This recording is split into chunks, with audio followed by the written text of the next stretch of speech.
Let's talk about your business a little more, just so people know. I mean, exactly. You have 400,000 plus works of art on your system. You've got 150 museums, 5 of the top 10 most visited museums. I mean, these are big numbers, right? And there's 55,000 museums in the world. Yeah. So, and what are you trying to do? Provide this anonymous service online. So it's really a small group of people just looking at each other's things. Yes, and I mean, it is very niche, but it is quite broad, because even though you think about a collector of art, you immediately think of like the billionaires of the world. But really, there's, according to some research done in 2012, there are about 950,000 high net worth individuals or ultra high net worth individuals who have works of art that are of museum quality. Okay. So it is quite a market. And there are a huge variety of reasons why these people would want to be on our system. It's not only because of the fact that they get the feeling of sharing something with a museum and sharing it with the public and that kind of feel-good factor. There are also some financial benefits. Of course, you're saving money on storage if it's in storage. You're saving money on insurance because it's insured while it's at the museum.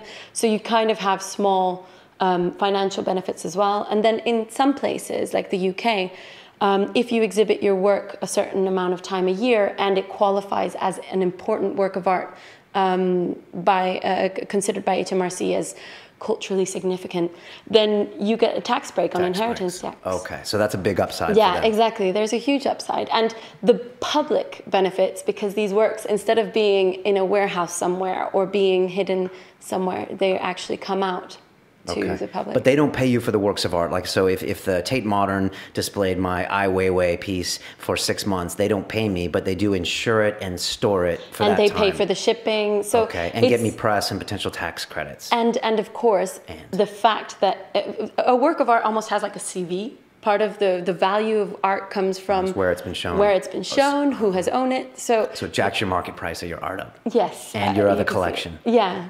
But then again, see, that's where the gray area comes in. We're not guaranteeing that your work of art is going to go up. We're not saying like register it and it'll happen, but there's a nice benefit of having your work in a museum. Is this the LinkedIn for artwork? Or the Facebook of artwork? It's interesting because there are a lot of art tech companies out there. So there's a company that just raised like a lot of money from Index. I've heard of Artsy and Auctionata and Artfinder. And someone just raised money from Index? Yeah, a company called Artbinder, which is led by also a woman. I mean, but that is solely about helping the market and helping sell works of art. And a lot of the art tech companies work with art sales.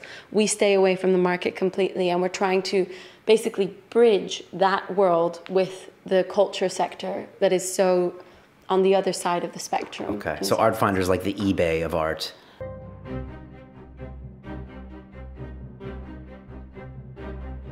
How can anybody sign up, publish an event, and start selling tickets in a matter of minutes? We love the notion of people gathering. We really thought about low friction. We want to be that cable TV of live experiences. We basically broke all the startup rules. It's fairly insane to go into a business venture with your fiance. My advice, to any 20-year-old or fledgling entrepreneur is to not listen to their parents. Do something really incredible.